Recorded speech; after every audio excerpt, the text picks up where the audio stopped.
three little pets. From right to left, there is Cookie, Kira, and Gina. They are home alive and I really love them. They also help me to be responsible.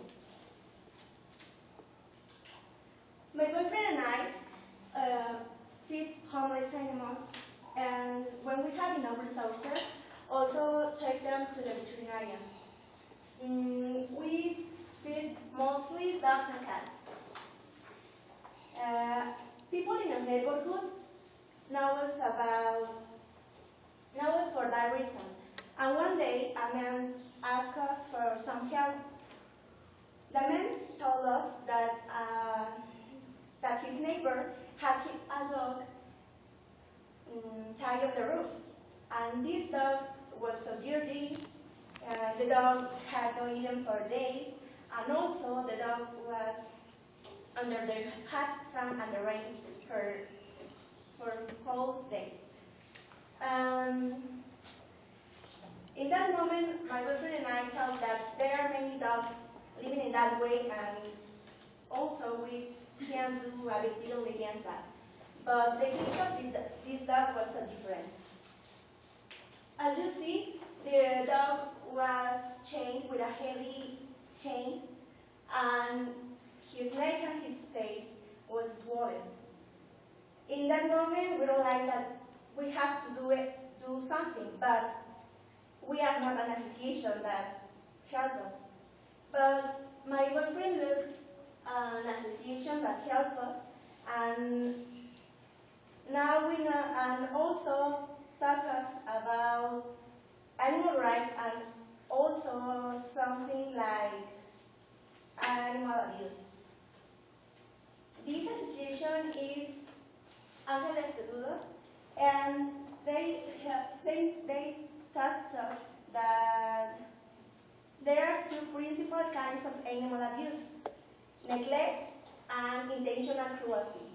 And also they told us that how to identify animal abuse. Let's start with neglect. Neglect is the failure to provide water, food, and adequate shelter.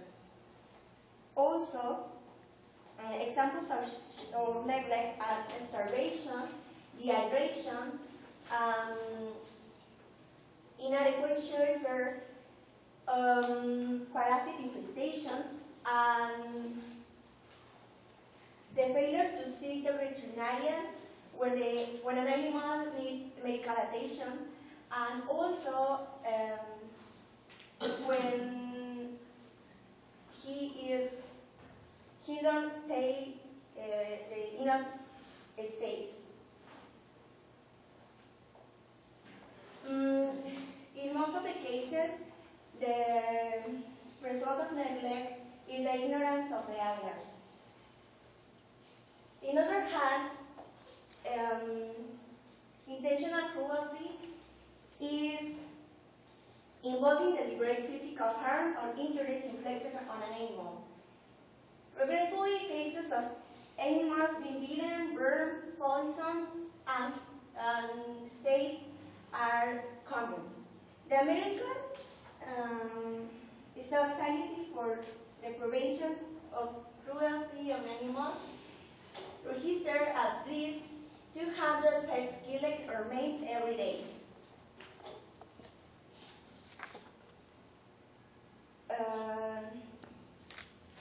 We can identify neglect and intentional cruelty by injuries on the body, when the dog or an animal is very thin, limping, when they are without shelter.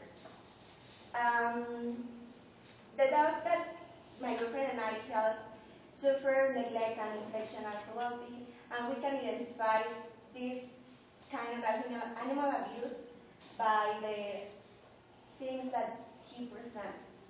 Nowadays, the dog is living in that way because we can't do anything, but